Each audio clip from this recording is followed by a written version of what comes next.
عرفتوا أهمية الميكروسكوب هذا طب الأسنان؟ يطلع لكم الديتيلز، يعني خصوصا بالكومبوزيت. يعني شوف هسه ايش يطلع لكم، يعني هسه هاي احنا مجهلنا يعني هاي ما جاي اشوف انا بالعين المجرده انه هاي هيك بهالشكل هذا. فبالكومبوزيت احتاجه حتى اسوي فينشنج. شايفين هسه الكيسات اللي يشتغلون بالميكروسكوب الاطباء، يعني على الميكروسكوب يطلع لنا ديتيلز كلش واضحه اذا عنده ديفكت. هسه احنا بالعين المجرده سوينا الكومبوزيت وهاي نشوفها حلوه، بس اذا قربها بالميكروسكوب تطلع ما ادري شلون، يعني حتى حشاك تلعب النفس.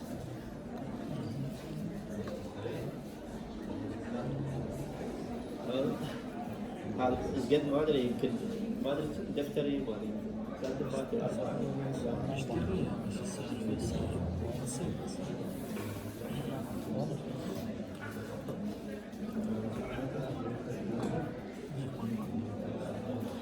شوف طلاب، بالنسبه للميكسينج مال الكبسوله عرفتوا شرحنا لكم اياه.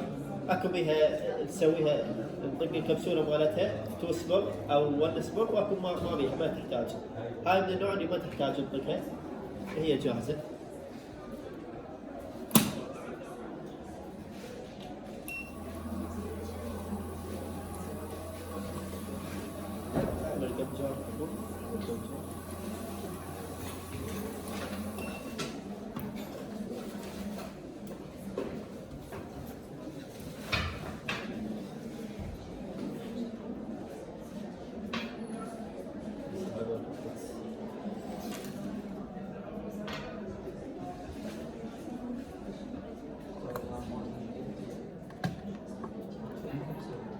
يعني حسب الكبسولة اكو بيها حجم يعني اكثر.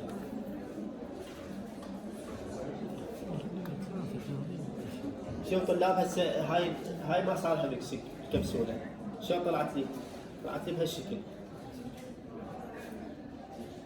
فهنا لازم شنو اخذ كبسولة ثانية.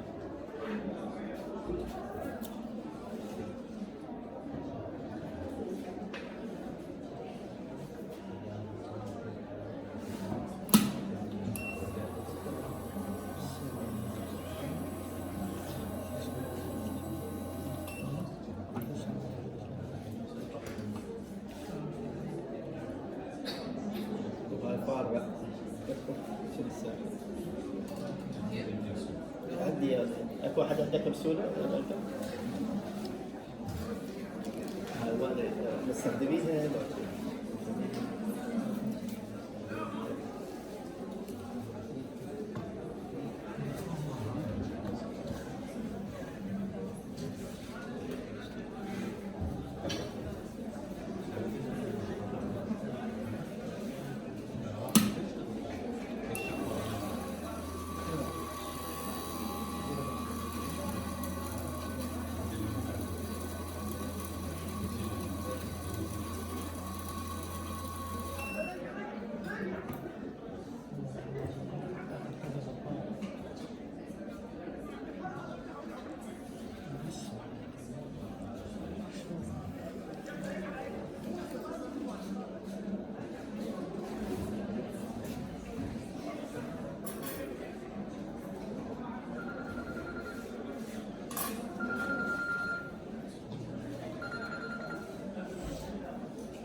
شوف هسه هاي ورا ما سوينا احنا ميكسينج طلاب شلون تطلع دف لايك مثل العجينه كرويه، وما تلمع كلش. اذا تلمع كلش شنو معناها؟ معناها تبدي الزيت بسرعه، يعني الميكسينج مالتك زين. اذا ما مضبوطه تمام راح تطلع لكم مثل ما بالبدايه، ما تطلع اصلا ما يطلع هيك الكونسستنسي مالتها. فهسه اول شيء شو اسوي؟ اجيب هذا الاملجم كارير واخذ قطعه او لير واسوي داخل كابتن اسوي كوندنسيشن. شلون الزغط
شنو؟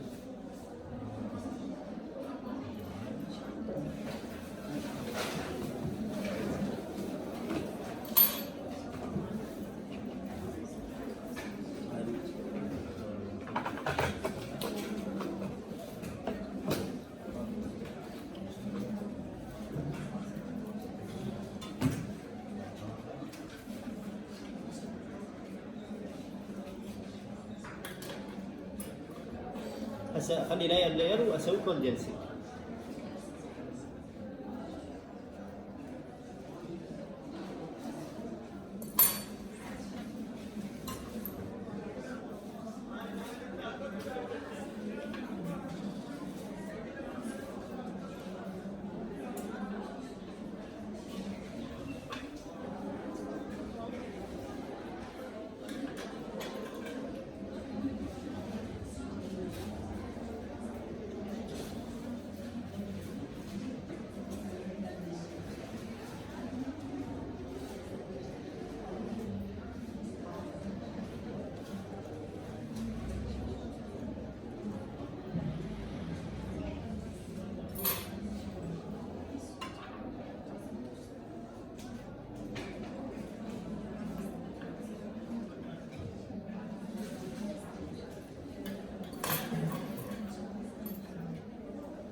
تشوفون على من جاي اركز على منطقة البوكس. اكثر شيء بالبداية اخلي على البوكس، بعدين نسوي الكافيتي.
دائما انا الفرق مالتي اسويها شنو؟ اوفر فرق، ما اسويها وذن دمارجن. ليش؟ لان انا راح اسوي كارفنج من كل سنه عندي اندر، بس اذا مسويها اوفر من اسوي كارفنج انا راح اضمن ما راح يصير عندي اندر، ولا احتاج بعد مره ثانيه اضيفه.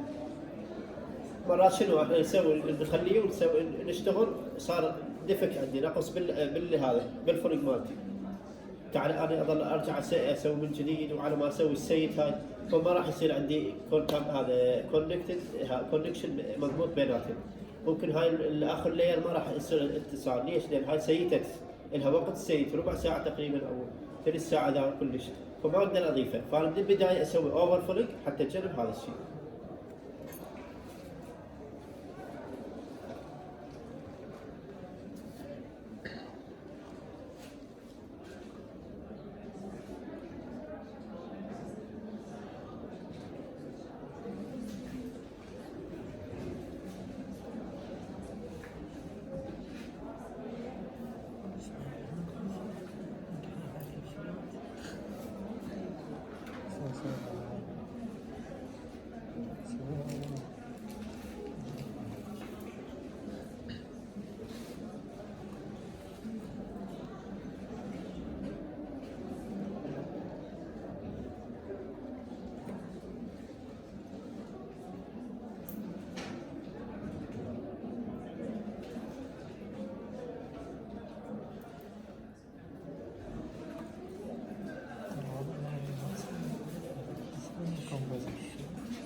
هسه كملت الكوندنسنج، انتظر دقيقه الى دقيقتين واسوي بيرنشنج. بس انا يعني حاسب حساب ان الكوندنسنج ما اطول به وايد. يعني 5 دقائق نقول او 4 دقائق، مو انتظر بعد اكثر، لان هم لحق على ما اسوي كوندنسنج وانتظر بيرنشنج احتمال السيت عندي انا الميكسنج مالتي ما مضبطه جزء. فاتاكد اني اثناء الكوندنسنج اذا بدت السيت انا استعجل شوي، اذا اشوفها بعدي لا اعطي دقيقتين والنوم اسوي بيرنشنج. عندنا نوعين من البيرنشنج، بري كارفنج بيرنشنج وبوست كارفنج بيرنشنج. البري كارفنج شنو الفائده منه؟ اشيل الاكسس واطلع المارجن مالتي واسوي ادابتيشن ويا الكافيتي هذا مارجن مالتي. البوست كارفنج حتى اسوي شهادي ابيرنس او انه اسوي بيرنشنج ارجع هذا الاناتومي، اقرب الاناتومي. انا سويت الرسم بس اريد اوضح الرسم مالتي واريد اسوي فد هذا لمعه بالاملجم مالتي. اسوي شنو؟ لا هي باخر شيء بيرنشنج، ورا ما كملت كارفر اسوي بيرنشنج. فعندي شنو؟ بري كارفنج وبوست كارفنج. فهسه هذا البري كارفنج استخدم هذا ال مثل هذا الدمعه احنا نقول عليه البيرنشر.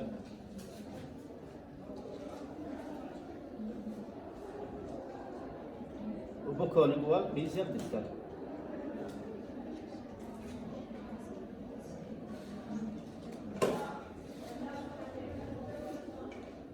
وهم يشوفون حتى شيل هسه بالبروب اذا عندنا بروب اكو.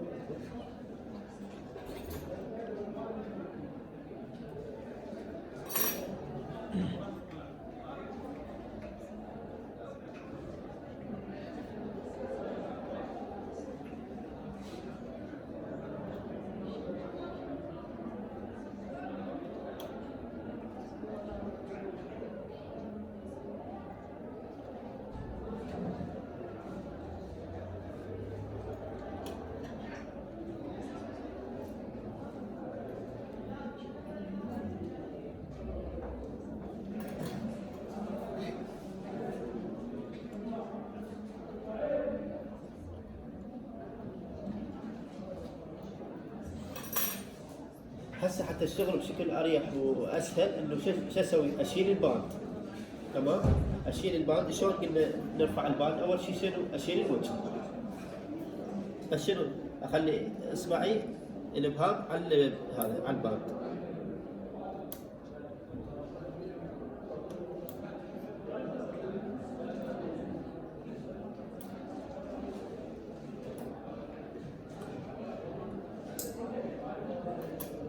شلت هذا الباند، اخليه شوي شوي ارخي من هاي العتله، ارخي وعلى كيف شوي شوي اسحب الباند على مود شنو ما ينكسر عندي البوكس الورق اللي رجعته.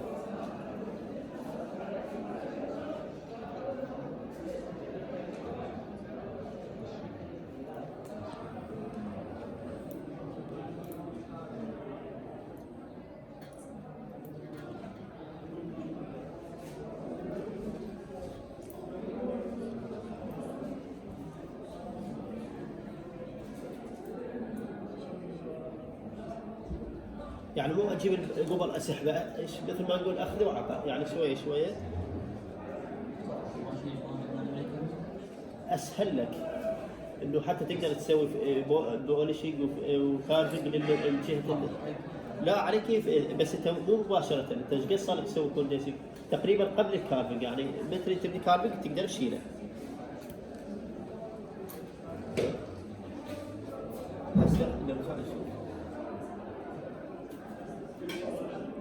هسه طق عندي ولا لا؟ ها؟ شو تقولون؟ ليش نهيت المنتظر خليته بوعدك؟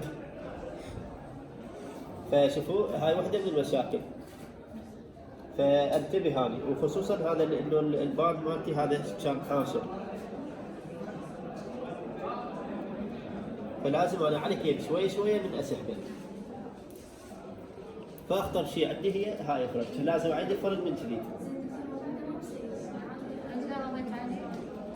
بس ما راح هذا التواصل بيناتهم ما راح يكون مضبوط مثل ما من البدايه كوندنسنج. احنا ليش نريد نسوي كوندنسنج لير حتى شنو؟ حتى الادابتيشن يصير مضبوط. فانا اشيل هذا بعد ما سيد اشيله بالبروب وارجع اسوي فلت من جديد. تمام؟ بس حتى كالفن اريد اسوي لكم بعد.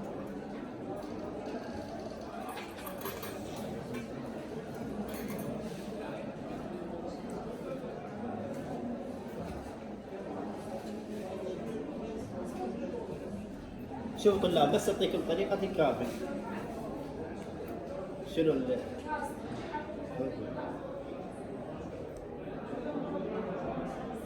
هسه واضح؟ شوفوا طلاب، حتى اكو طريقة بسيطة للكافي، انه استخدم برا الكاس تكنيك. شلون يعني؟ يعني عندي هذا الكاس، اجيب هذا الكارفر مالتي وامشي برا ويا الكاس بهالشكل. يعني بدين ادخل عندي مدخلين، ادخل من البوكال جروف ومن اللينجوال جروف، عندي جروفين. مره ادخل من هذا من البوكال جروف اروح فيزيالي وين كاس، ومره ديستالي من اللينجوال جروف نفس الشيء، يعني بوكالي ولينجوال. شوفوا بهالطريقه.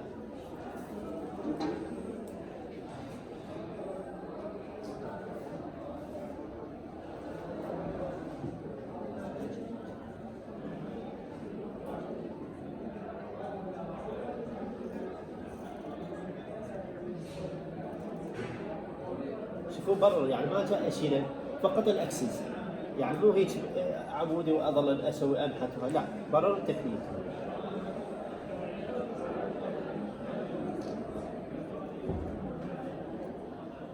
وارجع من الاتجاه الثاني من الاتجاه اللي هو.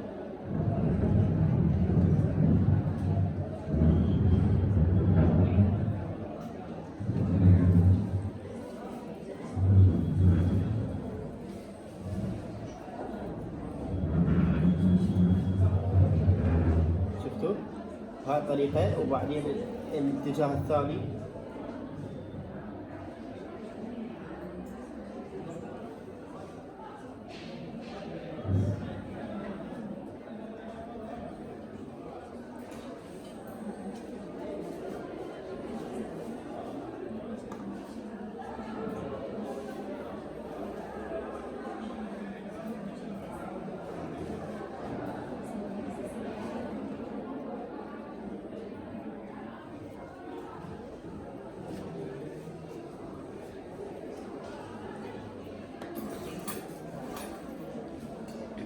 هسه احنا ما علينا بالبوكس اللي كسرت، هسه كامل عندي.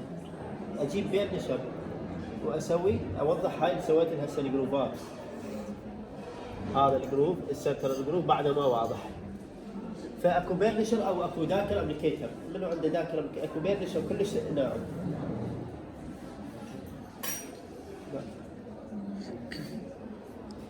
او استخدم هاي التب.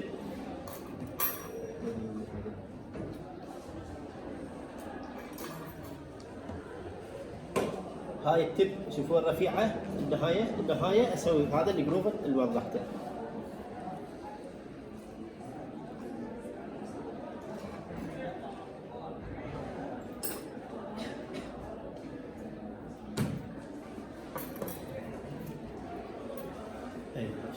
هذا شويه احسن.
انتظر شويه لو بسوي بيمشي. هسه انا فقط سويت لكم هاي هسه، لان هاي البوكس بعد انا طيب لازم اعيده من البدايه.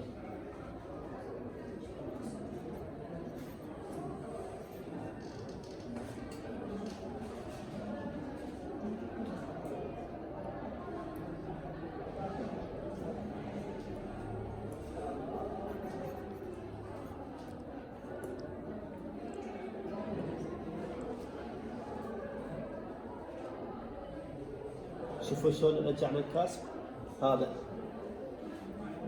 بس تعال ثبت لي اياه.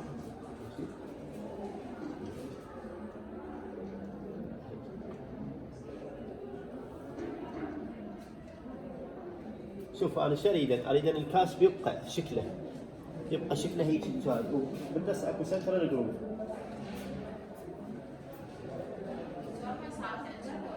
لا مو اندر، هذا جروف بيناتنا. انا عندي كسبات، الاندر يبين شنو هي اللي كلها اندر مو كاسب، حتى الكاسب ما عندي ما مرجعينه.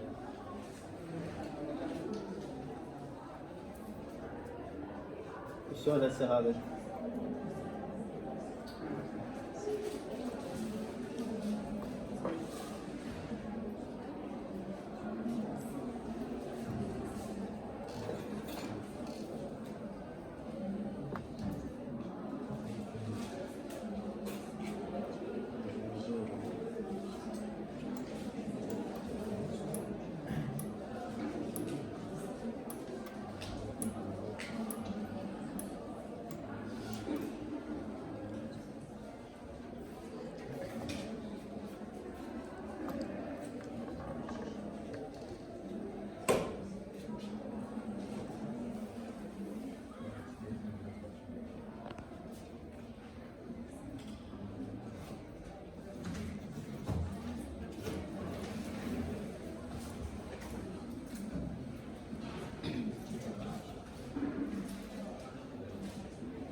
لازم هي حتى بالانتيريور كونتاكت اكو ما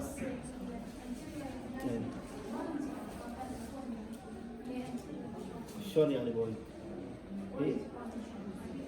هي ترجعين مثل ما كان السلك، يعني السلك ما ترجعينه والله هذا اكو سبيس، بس شنو اكو كونتاكت بالمنطقه، واكو منطقه ما بيها كونتاكت حسب يعني شوفي الاجهزه عندك المصفى الكونتاكت شلون موجوده، انت يعني ترجعين مثل المصفى، يعني اذا ما عندك مسك لا انت تحاولين ترجعين، يعني تعرفين لازم هسه هذا الانتيريور. شوفي الكونتاكت هذا يعني كونتاكت نفس هذا، هذا كونتاكت. هنا ما عندنا كونتاكت، هذا الامبريشر وهذا تشابل امبريشر، هذا الكلوزر وهذا تشابل امبريشر، بيناتهم اكو كونتاكت، هو هذا القصد الكونتاكت. اذا احنا خليناه سبيس راح يدخل الاكل يحشر هنا وبعد هذا يصير عندنا مشاكل.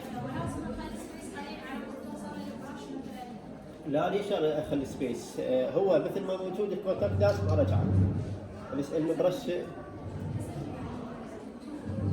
اي هو كل توث الى كونتاكت. هسه شوف هنا هذا الكونتاكت، هنا هذا الانتيريور، هذا جزء هنا بقى السبيسات. اي هنا شوف كونتاكت، يعني حسب التوث اللي اسوي.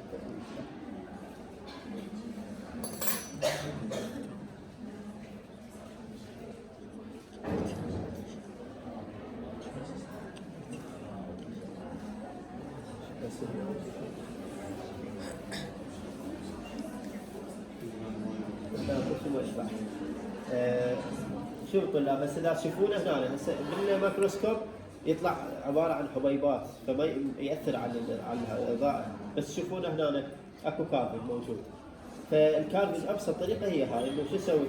برر التكنيك انه اجيب احنا ليش نخليه مدبب بهالشكل؟ يعني ليش ما خليناه فلات؟ على مود من امشي بهاي الطريقه، هاي التب مالته راح يسوي لي سنترال جروب. هاي الطريقه يعني ابسط شيء، ما يحتاج انه انت ترسي زائد وما ادري شنو، لان احنا مو كل سن هو عباره عن شكل زائد، اكو